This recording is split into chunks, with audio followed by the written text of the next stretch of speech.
Made possible by the Carnegie Council, the voice for ethics in international affairs.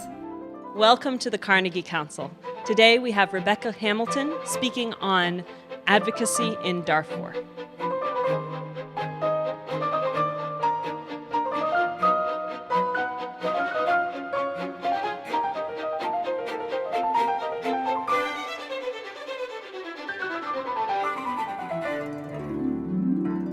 Citizen advocacy groups must send clear, simple messages to policymakers, but catchy slogans can sometimes obscure nuanced needs. How to strike a responsible balance? We now present author Rebecca Hamilton. Beck is an author and a journalist, and I'm also pleased to say a friend.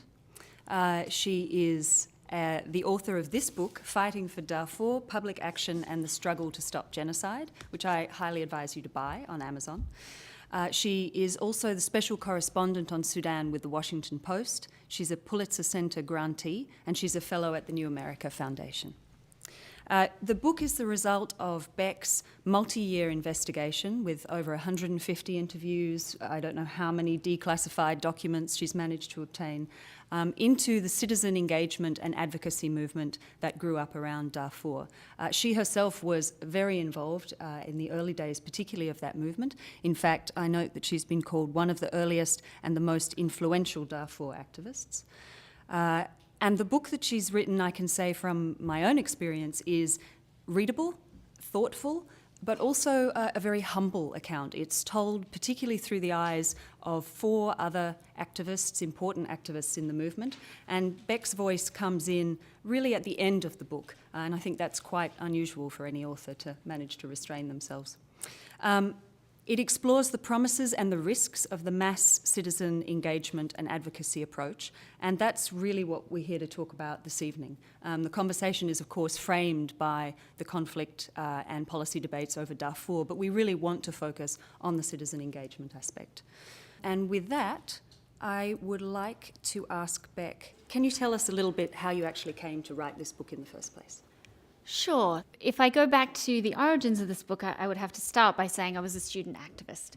I was on the Harvard Law School campus when then US Secretary of State Colin Powell said that what was happening in Darfur was genocide. The first time that the executive branch of any government in the world had made such a declaration while the violence was ongoing, and was involved in the leadership of a divestment campaign.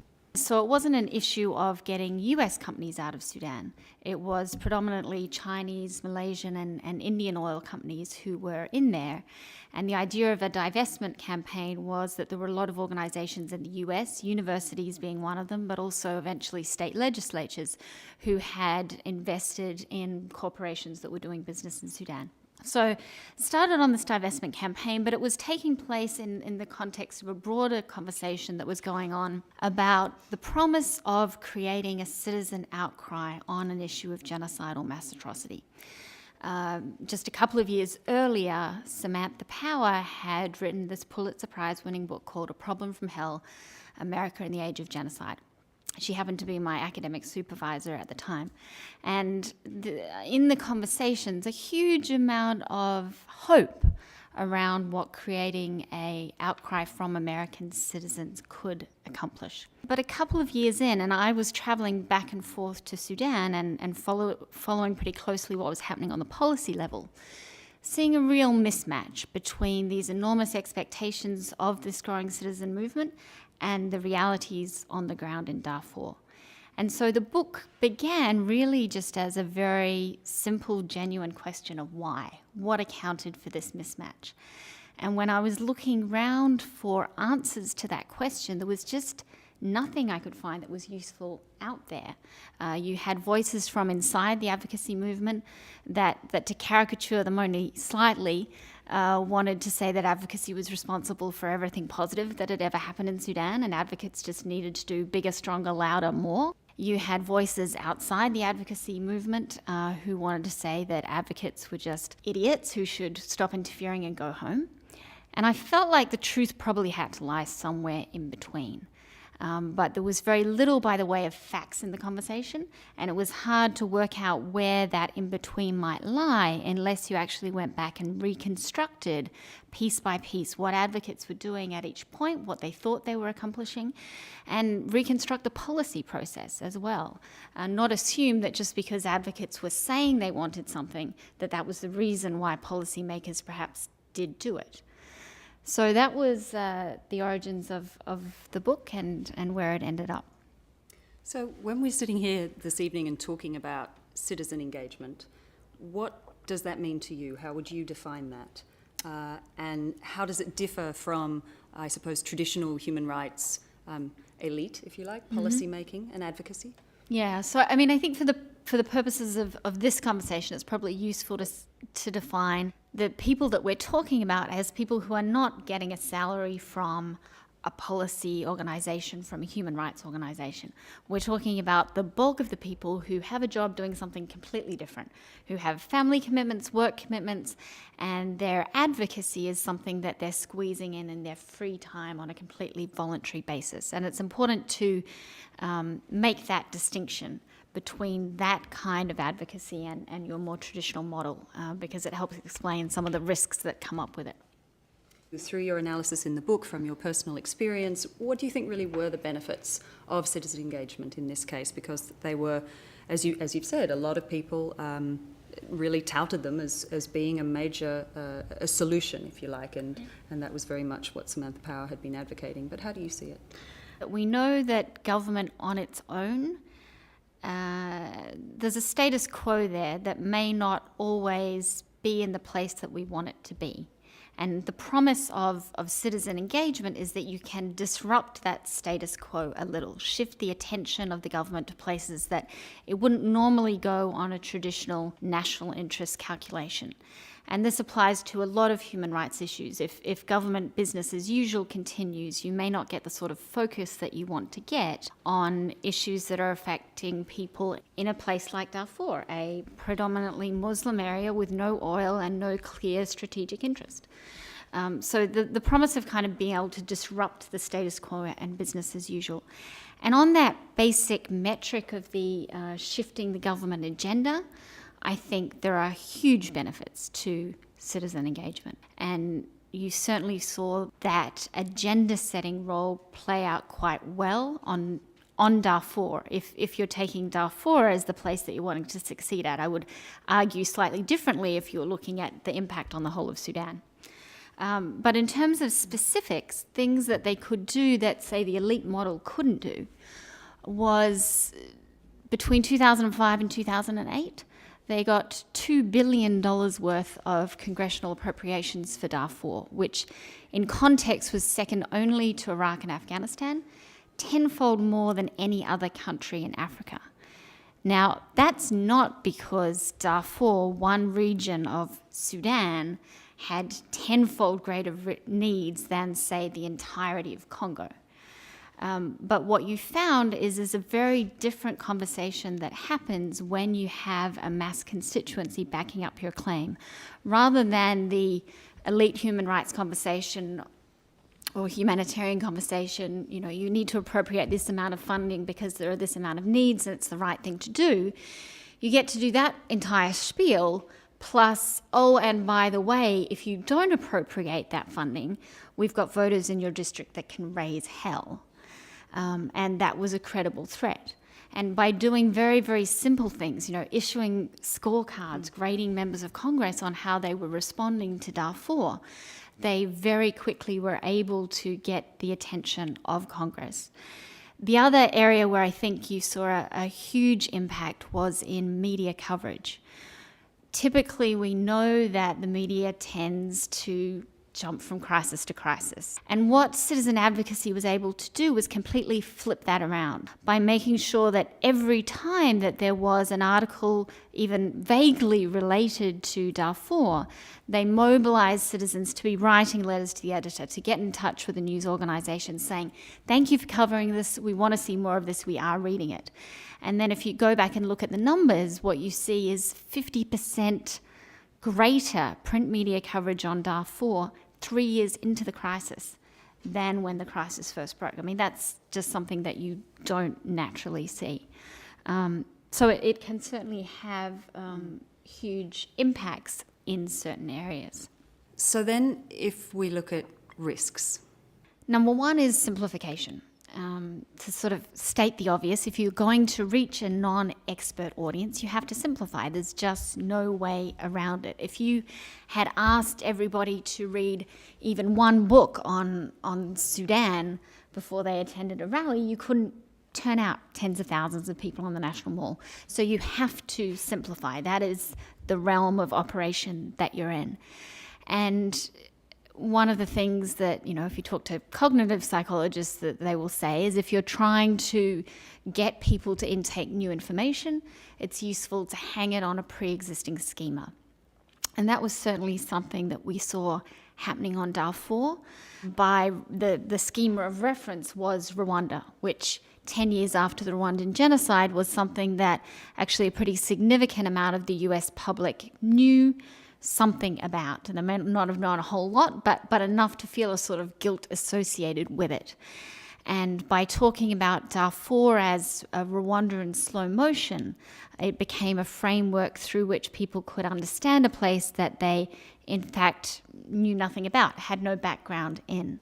So simplification, necessary evil in terms of building a movement. When you really get into problems is when that simplification, that narrative, also becomes your basis for proposing solutions. And this was a huge, huge problem for the Darfur movement. Not only did they get into Darfur through Rwanda, but their initial set of policy solutions was very much, let us right the wrongs of Rwanda. Let's do everything that people said we should have done during Rwanda.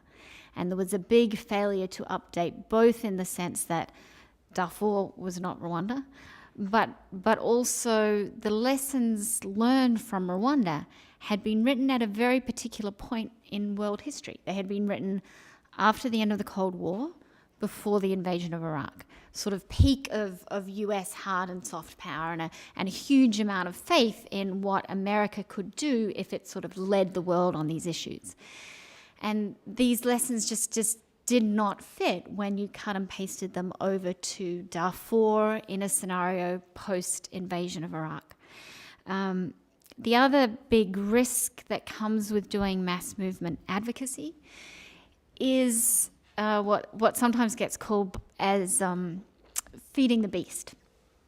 There's a need for success. If you are talking about volunteers, you're talking about people who have worked a full day in a completely different job, who are running around, trying to look after the kids, doing everything else, and you're expecting them to then spend that half an hour when they could be getting sleep to be organising a petition for your issue. They're not going to keep doing that over time unless they feel that they're actually making a difference. So you have to show them success. Now that's all well and good if you have actual success to show them. What if you don't? What if as a result of this confluence of the simplification then bleeding over into pushing for the wrong solutions means that you don't have real success on the ground to show them?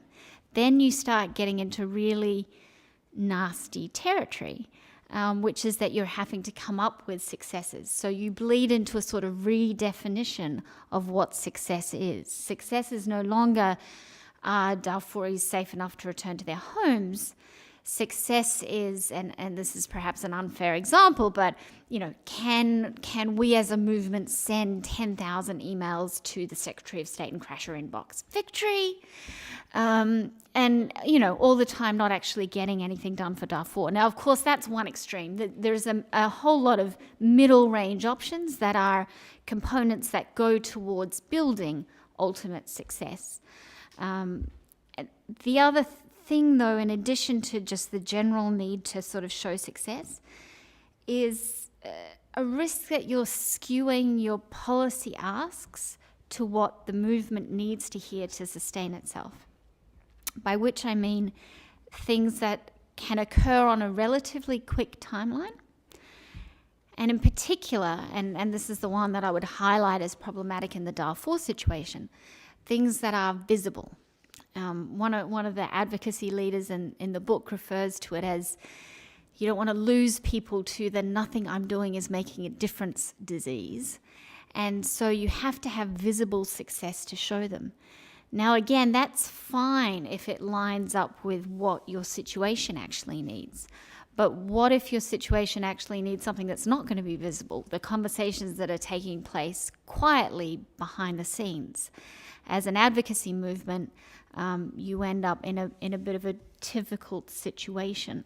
Yeah, that cycle that you described, which was really clear to me when I was reading the book, of this need to show solutions in order to make people feel rewarded for participating, in order to ensure their continued engagement, can quite quickly become a vicious one. And it requires real leadership to manage that. And it requires real leadership both within the advocacy movement itself, but then also on the policy side.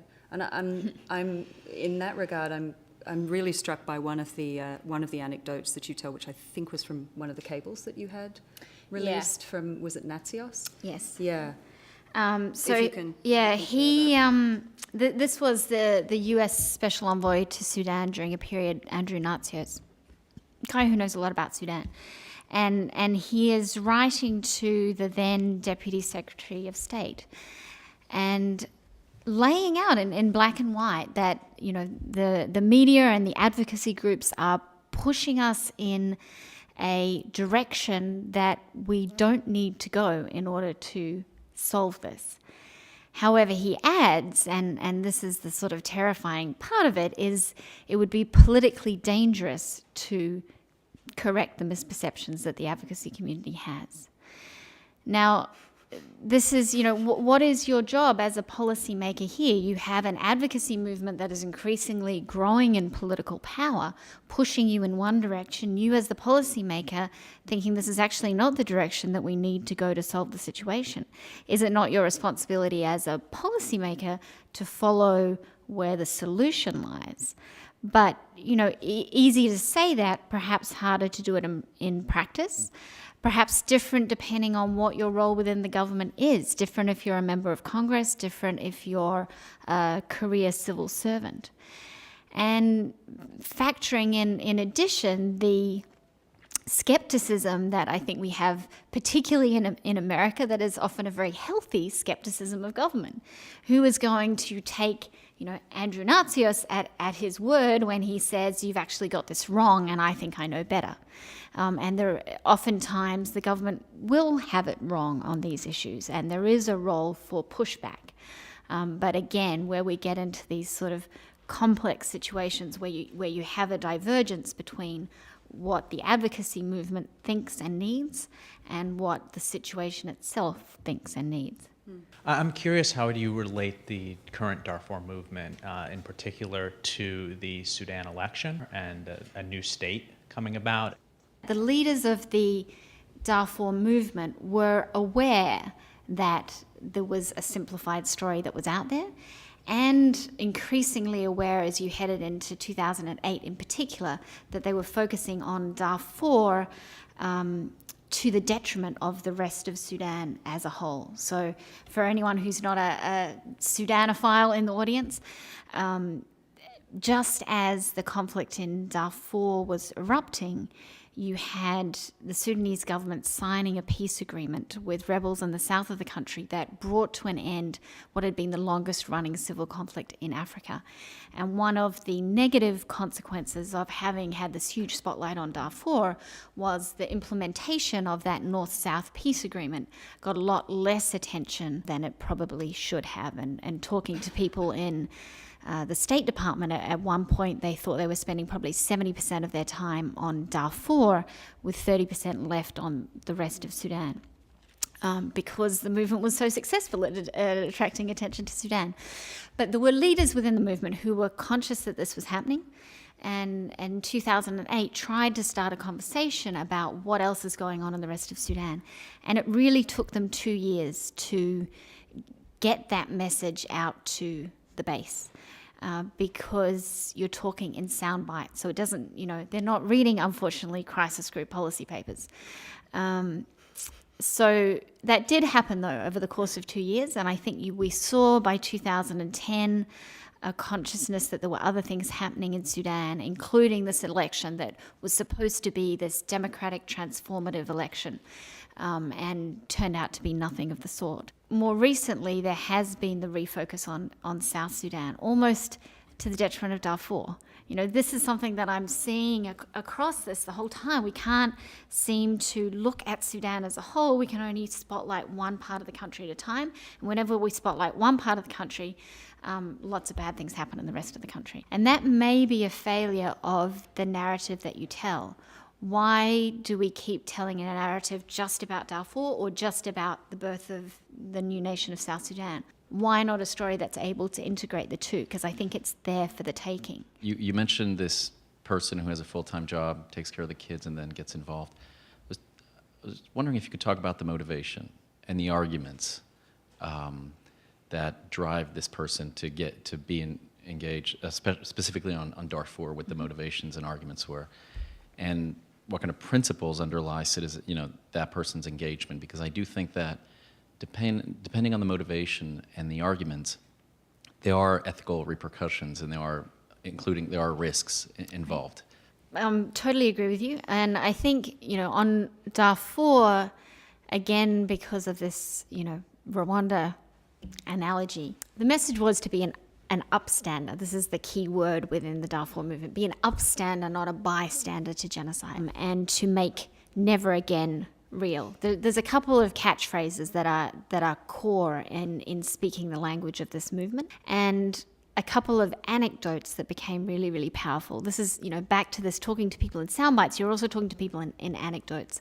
And the one that became particularly powerful in the formation of the Darfur movement was something recounted in Problem from Hell, but picked up elsewhere, that the late Senator Paul Simon had said after Rwanda, which was, if every member of the Congress had received 100 letters from people whilst the crisis was happening, then it would have turned out differently. And the idea that brought people into a movement was you could be one of those people who wrote one of those 100 letters. And if that was all it took to save lives, then, what on earth were you doing not writing that letter? What it had was this element of, you are absolutely vital to the success or failure of this story.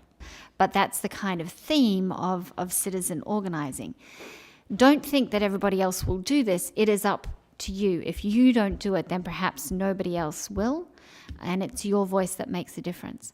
And the other part of it is to really think that not only your voice makes a difference, but your voice is the dividing line between, say, life and death for Darfuris.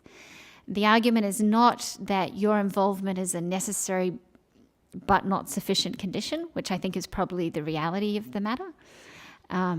The argument hews much closer to your voice is necessary and sufficient to solve this crisis. A lot of people look at advocacy movements like the one in Darfur as innately ethical because, you're an advocate and so you're doing something for the greater good.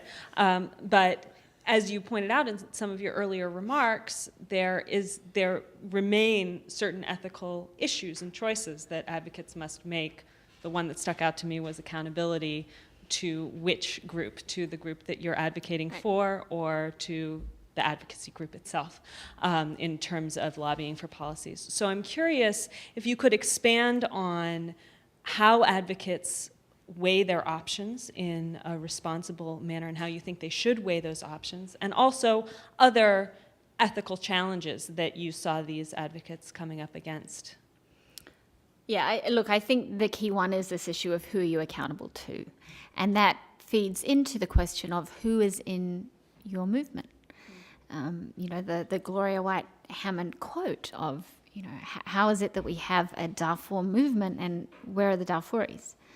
And, of course, if you're right in the midst of direct violence, mass atrocity, you're not expecting, that Darfuris are going to be leading the charge necessarily.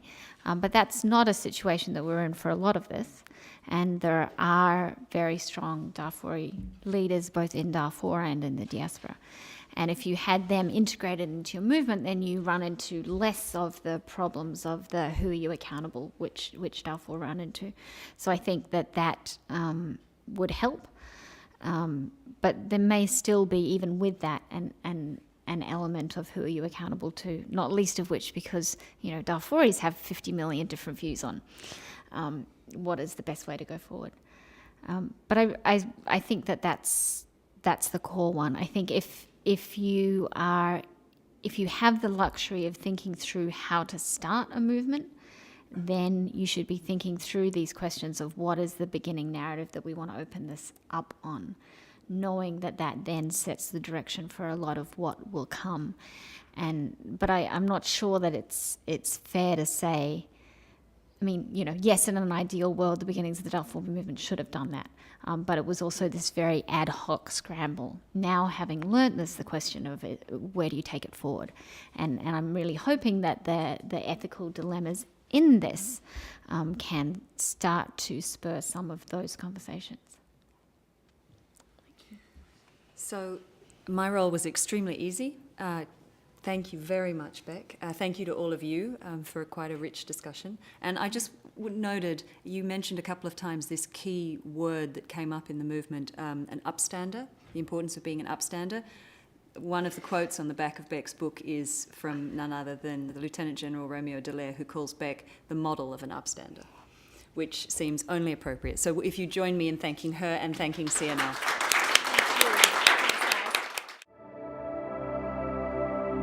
We hope this program was informative and provided some perspective on the underlying ethical issues.